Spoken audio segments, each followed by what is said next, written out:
Hello students, today we will start Indian Economy Development, chapter number 3, Features, Problems and Policies of Agriculture.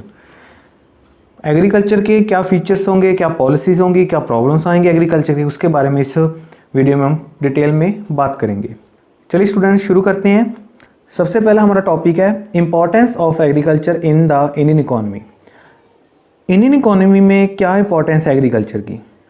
First 2 chapter हैं आपके Indian economy में, उसमें भी Indian agriculture के बारे में बात की गई थी कि एग्रीकल्चर क्या है, लेकिन वहाँ पे कुछ टॉप जो पॉइंट्स हैं वो वहीं पे डिस्कस किए गए। लेकिन अब हम 3rd चैप्टर है तो उसको दोबारा डिस्कस करते हैं। इंपॉर्टेंस ऑफ एग्रीकल्चर, एग्रीकल्चर क्यों ज़रूरी है, क्यों इंपॉर्टेंट है हमारे लिए in Indian economy. Indian economy के लिए एग्रीकल्चर का क्या महत्व है, क्या इंपॉर्टेंस है उसकी। चलिए स्टार्ट करते हैं। फर्स्ट क्या है, कंट्रीब्यूशन टू जीडीपी। जीडीपी के लिए ये कंट्रीब्यूशन देती है। मीन्स जीडीपी क्या होती है आपकी, ग्रॉस डोमेस्टिक प्रोडक्ट। ऑलरेडी आपने 2 चैप्टर्स पढ़े हुए हैं, वहाँ पे भी आपको क्लियर किया गया है ग्रॉस डोमेस्टिक प्रोडक्ट क्या होता है।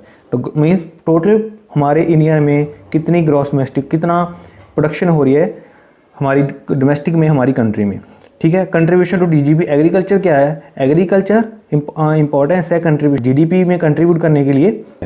1950 और 51 में जो 1950-51 का डाटा है उसमें क्या है 50% हमारा जो इंडिया है वो एग्रीकल्चर में इन्वॉल्व है। लेकिन 2018-19 में ये डिक्लाइन होकर 14.4% रह चुका है। तो इस डिक्लाइन के होने के मतलब ये नहीं कि हमारा इंडिया ग्रो नहीं हो रहा, हमारी जीडीपी इंक्रीज़ नहीं हो रही। लेकिन वहाँ अगर हमारे पास प्राइमरी सेक्टर है, हम ऑलरेडी आपको बताया गया कि primary sector, tertiary sector, service sector, 3 तरह के सेक्टर होते हैं। अगर प्राइमरी सेक्टर को छोड़ दिया लोगों ने तो इसका मतलब वो कहाँ पे जा रहे हैं, टर्शियरी एंड सर्विस सेक्टर में। तो इसलिए जीडीपी वहाँ पे भी इंक्रीज़ हो रही है। ठीक है। And next point, supply of wage goods. Wage goods कौन सी होती हैं, wage goods are those goods which are necessity for life, like wheat हो गया, मेज़, बाजरा, राइस, पल्सेस वगैरह वगैरह। जो भी आपकी इंडस्ट्रियल गुड्स हैं, सॉरी जो भी आपकी एग्रीकल्चर गुड्स हैं, वीट्स वगैरह, वो क्या हो गया आपके वेज गुड्स। जो पूरी आपकी वेज गुड्स हैं उनकी सप्लाई कौन करता है, एग्रीकल्चर। तो एग्रीकल्चर वेज गुड को सप्लाई करने के लिए इंपॉर्टेंट है। यहाँ पे लिख देते हैं मेज़, ऑयल सीड्स एक्सेट्रा, यहाँ से आपको हिंट मिल जाएगा। नेक्स्ट है सोर्स ऑफ एम्प्लॉयमेंट। ये तो ऑब्वियस है कि एग्रीकल्चर क्या है आपका, सोर्स ऑफ एम्प्लॉयमेंट, मीन्स आपको एम्प्लॉयमेंट प्रोवाइड करता है। अब कितने % लोग हमारे क्या इंडिया में एग्रीकल्चर में एम्प्लॉयड है, लेबर क्लास लोग हैं, वो एम्प्लॉयमेंट कहाँ करते हैं आपके एग्रीकल्चर में। बहुत सारे लोग हैं जो एग्रीकल्चर में एम्प्लॉयड है। तो मीन्स क्या है, एग्रीकल्चर एक सोर्स ऑफ एम्प्लॉयमेंट भी बना हुआ है। नेक्स्ट क्या है, सप्लाई ऑफ रॉ मटेरियल। अब एग्रीकल्चर क्या है, अब जो भी एग्रीकल्चर में प्रोड्यूस होगा, अब जो भी हमारे फार्म्स में प्रोड्यूस होगा वो कहाँ पे जाएगा, इंडस्ट्रीज़ में। अब जो भी इंडस्ट्री चल रही हैं वो किसके बेस पे चल रही हैं, एग्रीकल्चर के, मीन्स हमारे फार्म्स के बेस पे। जो रॉ मटेरियल है वो कौन प्रोवाइड करेगा इंडस्ट्रीज़ को, एग्रीकल्चर। तो एग्रीकल्चर रॉ मटेरियल सप्लाई करने में भी इंपॉर्टेंट है उसको, supply of raw material. Next क्या है, source of demand for the industrial goods. जो भी इंडस्ट्रियल गुड्स हैं उनकी डिमांड को, जैसे इंडस्ट्रियल गुड्स लाइक, और देखिए इंडस्ट्रीज़ क्या बनाती हैं, यहाँ पे हम बात करते हैं कैपिटल गुड्स की। कैपिटल गुड्स क्या, जो भी जैसे मान लीजिए कैपिटल गुड्स ट्रैक्टर्स हो गए, मशीनरीज हो गई, कोई भी ट्रांसपोर्ट के आपके व्हीकल्स हो गए, मशीनरीज, तो वो कौन बनाते हैं, इंडस्ट्रीज। तो सोर्स ऑफ डिमांड और द इंडस्ट्रियल गुड्स। अब मशीन्स हो गए, ट्रैक्टर्स हो गए। अब ट्रैक्टर्स की डिमांड कौन करता है, फार्मर्स। तो मीन्स क्या है, एग्रीकल्चर अगर होगा तो वो ट्रैक्टर की डिमांड कर रहे हैं, इंडस्ट्री मशीन्स की डिमांड कर रहे हैं। तो एग्रीकल्चर के लिए वो एक डिमांड बन रही है ताकि जो एग्रीकल्चर उनको बना के वहाँ पे फार्मर्स को सेल कर सके। Source of demand for the industrial goods, means industrial goods के लिए एग्रीकल्चर एक डिमांड का सोर्स है। मीन्स इंडस्ट्रियल गुड्स अपने प्रोडक्ट को बनाकर इन एग्रीकल्चर्स में बेच रहे हैं, फार्मर्स को बेच रहे हैं। ट्रैक्टर्स हो गए, मशीन्स हो गए, जो भी एग्रीकल्चर में मशीन्स यूज़ होती हैं, जैसे कंबाइन होगी या वगैरह वगैरह जो भी है। उसके बाद कंट्रीब्यूशन टू इंटरनेशनल ट्रेड। अब एग्रीकल्चर क्या है, इंटरनेशनल ट्रेड। अब इंटरनेशनल ट्रेड हमारे लिए बहुत ज़रूरी है। अगर हम इंटरनेशनल ट्रेड करेंगे तभी हमारी इकोनॉमी ग्रो करेगी। अब एग्रीकल्चर क्या है, कंट्रीब्यूट करता है इंटरनेशनल ट्रेड में। जैसे रॉ मटेरियल हमारा इंडिया का रॉ मटेरियल, बहुत सारा रॉ मटेरियल इंडिया का बाहर जाता है, जैसे कि मसाले हो गए, स्पाइसेस, मसाले हो गए, ठीक है, टी हो गया, कॉफ़ी हो गया। तो बहुत सारे ऐसा रॉ मटेरियल है, industrial raw material, agriculture raw material जो एक्सपोर्ट होता है और उसी एक्सपोर्ट के बदले में बहुत सारा इंपोर्ट हम इंटरनेशनल से करवाते हैं। तो कंट्रीब्यूशन ऑफ इंटरनेशनल ट्रेड में भी एग्रीकल्चर का बहुत बड़ा कंट्रीब्यूशन है। नेक्स्ट क्या है, contribution to domestic trade means क्या है, domestic trade within the country. International trade mean outside the country and domestic trade means within the country. जो भी आपका विद इन द कंट्री, जैसे कोई भी सेल परचेज होती है कोई, वो क्या होगी, एग्रीकल्चर पे डिपेंड होती है। बहुत सारा पैसा इंडिया में ही एग्रीकल्चर पे स्पेंड किया जाता है और बहुत सारे लोगों ने एग्रीकल्चर को अपना सोर्स ऑफ इनकम बना रखा है, एज अ बिजनेस वो यूज़ करते हैं सोर्स एग्रीकल्चर को। तो ये क्या हो गया, domestic trade means within the country वो सेल परचेज करते हैं, प्रोडक्ट्स को बना के बेचते हैं या इंडस्ट्रीज बना के उन प्रोडक्ट्स के रॉ मटेरियल को आगे बना के वो सेल करते हैं। नेक्स्ट क्या है, support to the transport industry. अब देखिए एग्रीकल्चर क्या ट्रांसपोर्ट इंडस्ट्री को भी इनडायरेक्टली सपोर्ट करता है। कैसे, अब कोई भी आपने रॉ मटेरियल बना लिया, रॉ मटेरियल बन चुका है या कुछ भी आपका वीट हो गया, वीट को एक जगह से, एक स्टेट से हम दूसरी स्टेट पर लेके जाने, अदर स्टेट पर जा रहा है, ठीक है, विद इन द स्टेट वहाँ पे ट्रांसपोर्टेशन हो रही है। अगर एग्रीकल्चर है तो उसी की वजह से ट्रांसपोर्टेशन हो रही है। अब मान लीजिए आपके पास शुगर केन है, अब शुगर केन है, ये तो है नहीं कि हर कंट्री, सॉरी, अब ये तो है नहीं कि हर स्टेट अपना अपना शुगर केन बना रही है। तो किसी स्टेट में शुगर केन बन रहा है तो दूसरी स्टेट्स में वो क्या हो रहा है, एक्सपोर्ट हो रहा है, मीन्स वहाँ पे वो ट्रांसपोर्ट किया जा रहा है। तो ट्रांसपोर्ट इंडस्ट्रीज़ को एग्रीकल्चर क्या कर रहा है, इनडायरेक्टली सपोर्ट कर रहा है, मीन्स एग्रीकल्चर वहाँ पे उनको, तो एग्रीकल्चर क्या है वहाँ पे उनको अपॉर्चुनिटीज दे रहा है ट्रांसपोर्ट की। नेक्स्ट क्या है, वेल्थ ऑफ द नेशन। अब देखिए इंडिया में क्या है, बहुत सारी लैंड जो है वो एग्रीकल्चर में, तो इसमें क्या हो गया, आपका वेल्थ बन चुकी है, मीन्स आपकी एक वेल्थ बन चुकी है नेशन की एग्रीकल्चर, क्योंकि बहुत सारा पैसा है जो एग्रीकल्चर में स्पेंड हुआ है, जैसे कि लैंड्स में हो गया, मशीनरीज में हो गया। तो वो क्या होगी, एक इंडिया की एक संपत्ति बन चुकी है, एक इंडिया की एसेट बन चुका है।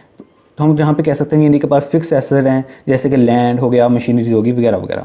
तो ये थे आपके इंपॉर्टेंस ऑफ एग्रीकल्चर। एक बार रिवाइज करते हैं इसको कि एग्रीकल्चर क्यों इंपॉर्टेंट है, जीडीपी को ग्रोथ करने के लिए, मीन्स हमारी प्रोडक्शन को इंक्रीज करने के लिए, wage goods means supply of maize oil के सप्लाई के लिए, source of employment, agriculture employment देती है हम लोगों को, सप्लाई ऑफ रॉ मटेरियल देता है इंडस्ट्रीज़ को ताकि वो आगे फर्दर प्रोडक्शन कर सके। जैसे बिस्किट बनाने हैं तो बिस्किट की जो प्रोडक्शन है वो कहाँ से होगी, वीट से, तो वीट कहाँ से मिलेगा, एग्रीकल्चर से। उसके बाद क्या है, source of demand for industrial goods. अब इंडस्ट्री जो प्रोडक्ट्स बनाते हैं, कैपिटल प्रोडक्ट्स हो गए, जैसे मशीनरीज बना गई, ट्रैक्टर बना दिए, तो ट्रैक्टर की डिमांड कौन करेगा, फार्मर्स। इसका मतलब अगर एग्रीकल्चर है तभी फार्मर्स हैं, और फार्मर्स हैं तो वो उन प्रोडक्ट्स को परचेज कर रहे हैं। उसके बाद क्या है, contribution to international trade, means हमारा एग्रीकल्चर के साथ इंटरनेशनल ट्रेड हो रहा है, हम बाहर लोगों से, हम आउटसाइड द कंट्री हम सेल परचेज कर रहे हैं, इंपोर्ट एक्सपोर्ट कर रहे हैं। Contribution to domestic trade means within the country हमारी एग्रीकल्चर के थ्रू डोमेस्टिक ट्रेड हो रहा है। Support to transport industry, agriculture transport industry में सपोर्ट करता है, जैसे एक स्टेट में से दूसरी स्टेट को अपने गुड्स को, रॉ मटेरियल को एक भेजा जाता है, एक जगह से दूसरी जगह ट्रांसपोर्ट किया जाता है। Wealth of nation means agriculture के एक नेशन की वेल्थ है, एक संपत्ति है, एक एसेट है, जिसमें बहुत सारा पैसा एग्रीकल्चर का इंडिया का खर्च हुआ है। तो वो जो पैसा इंडिया का एग्रीकल्चर में खर्च हुआ है, लैंड्स में हो गया, फिक्स एसेट में हो गया, वो क्या हो गया, आपकी वेल्थ होगी इंडिया की। चलिए इंपॉर्टेंस ऑफ एग्रीकल्चर के बाद करते हैं features of Indian agriculture. Indian agriculture के क्या फीचर्स हैं, क्या इसका था, उसके बारे में बात करते हैं। ये 2 टॉपिक्स हैं जो इस वीडियो में कवर किए जाएंगे। Let's start. Low productivity, agriculture की प्रोडक्टिविटी ऑलरेडी वेरी लो है, बहुत ज़्यादा लो है एग्रीकल्चर की productivity. Productivity means output per hectare of land. पहले प्रोडक्टिविटी का मेन मीनिंग देखते हैं, मीन्स आउटपुट, कितनी आउटपुट निकल रही है पर हेक्टेयर, एक हेक्टेयर में, मीन्स एक इतनी ज़मीन है उसमें कितनी जो आपकी प्रोडक्टिविटी निकल रही है, कितनी आउटपुट आ रही है एक ज़मीन, एक लैंड में से, एक जो आपका बॉक्स लैंड का पर हेक्टेयर, 1 हेक्टेयर में आपको कितनी आउटपुट निकली है, वो क्या है आपकी वेरी लो। तो आपको डाटा आपके सामने है। जैसे हम 3 डाटे हैं राइस, वीट एंड मेज़ के। राइस का देखते हैं, इंडिया में कितना है 3.6, एंड उसके बाद चाइना में 6.8, वियतनाम में 5.8, एंड पूरे वर्ल्ड का जो एवरेज है वो क्या है 4.5। मीन्स इंडिया का जो प्रोडक्टिविटी है वो क्या है सिर्फ 3.6, मीन्स एवरेज में से भी कम है। तो यहाँ से आप अंदाज़ा लगा सकते हैं कि हमारी इंडियन इकॉनमी कितनी लो है, कितनी बैकवर्ड है। उसके बाद क्या है, disgust unemployment. Disgust unemployment is the situation of hidden employment. तो हिडन अनएम्प्लॉयमेंट कहा जाता है डिस्गस्ट अनएम्प्लॉयमेंट को, हिडन अनएम्प्लॉयमेंट। हिडन एम्प्लॉयमेंट कैसे, जैसे मान लीजिए ये आपकी लैंड है, आपके पास इतनी जगह है, इस जगह में से हमारे पास 100 kg जो है वीट निकल रहा है। अब इतनी लैंड में से 100 kg वीट निकल रहा है, तो यहाँ पे क्या हो रहा है, अगर हमने 10 पर्सन्स जो है 10 लेबर लोग हैं इस जगह में लगा दी है, 10% यहाँ पे काम कर रहे हैं 10 लोग, लेकिन प्रॉब्लम क्या आ रही है, यहाँ पे सिर्फ रिक्वायरमेंट कितनी है, सिर्फ 5% की। मीन्स क्या है, 5% का काम अब 10 लोग कर रहे हैं। क्यों? क्योंकि लेबर ज़्यादा है और हमारे पास एम्प्लॉयमेंट नहीं है, तो इसकी वजह से मतलब एक ही लैंड में ज़रूरत से ज़्यादा पर्सन्स काम कर रहे हैं। अगर 10 पर्सन्स कर रहे हैं तब भी 100 kg निकलेगा, क्योंकि लैंड तो इतनी है हमारे पास, लैंड तो नहीं इंक्रीज़ हो रही। अगर 5 पर्सन्स हैं, रिक्वायरमेंट तो 5 की है, तो भी 100 kg निकलेगा। मीन्स जो 5% का है, वो जो 5% एक्स्ट्रा यहाँ पे काम कर रहे हैं, वो क्या हो गए आपके हिडन एम्प्लॉयमेंट। मीन्स क्या है, वो धक्के से वहाँ पे काम कर रहे हैं बिना किसी ज़रूरत के, उनको पेमेंट मिल रहा है, या मीन्स क्या है, प्रोडक्शन वहाँ पे इंक्रीज़ नहीं हो रही, तो वो क्या हो गया आपके डिस्कस्ड अनएम्प्लॉयमेंट। उसके बाद क्या है, dependence on rainfall.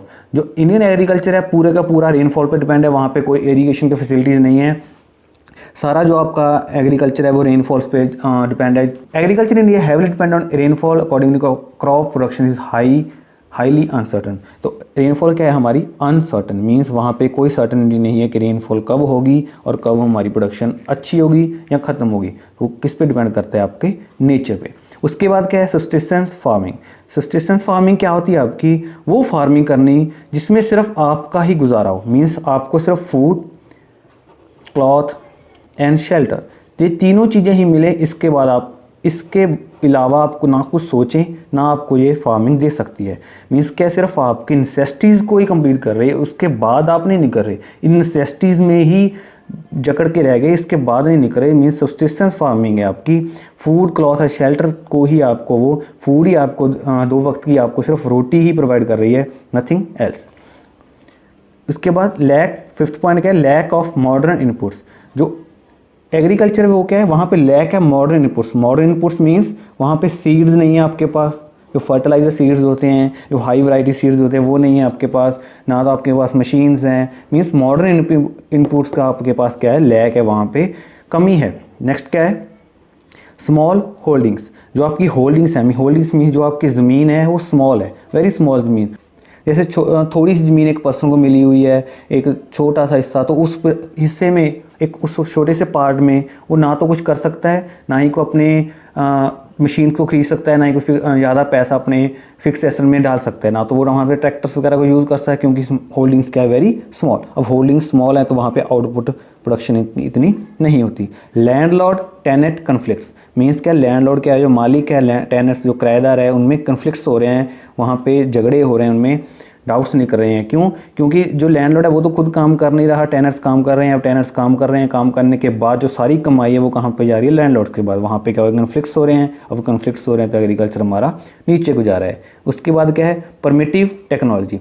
Primitive technology means कि आपके पास टेक्नोलॉजी है ही नहीं, आपके पास सारा काम आप बुल्स से कर रहे हो, ठीक है, काउज से कर रहे हो, या जो भी आप काम है वो एग्रीकल्चर का वो सारा बाय हैंड हो रहा है, लेबर से हो रहा है, ठीक है। कोई मशीन्स नहीं यूज़ कर, मशीन्स को यूज़ नहीं कर रहे, वहाँ पे कोई ट्रैक्टर्स नहीं यूज़ हो रहे, सारा काम। तो उससे क्या होगा आपका, प्रिमिटिव टेक्नोलॉजी मीन्स वहाँ पे आपकी जो जहाँ पे आप हो वहीं पे हो, आप वहाँ पे इंक्रीज़ नहीं कर रहे, आप अपने एग्रीकल्चर को बढ़ावा नहीं दे रहे, वहीं पे हो जहाँ पे थे। तो इसी के साथ हम आज का हमारा वीडियो का टॉपिक कंप्लीट होता है। अगर आपको कोई भी डाउट है आप मेरे से शेयर कर सकते हैं। Thanks and have a nice day.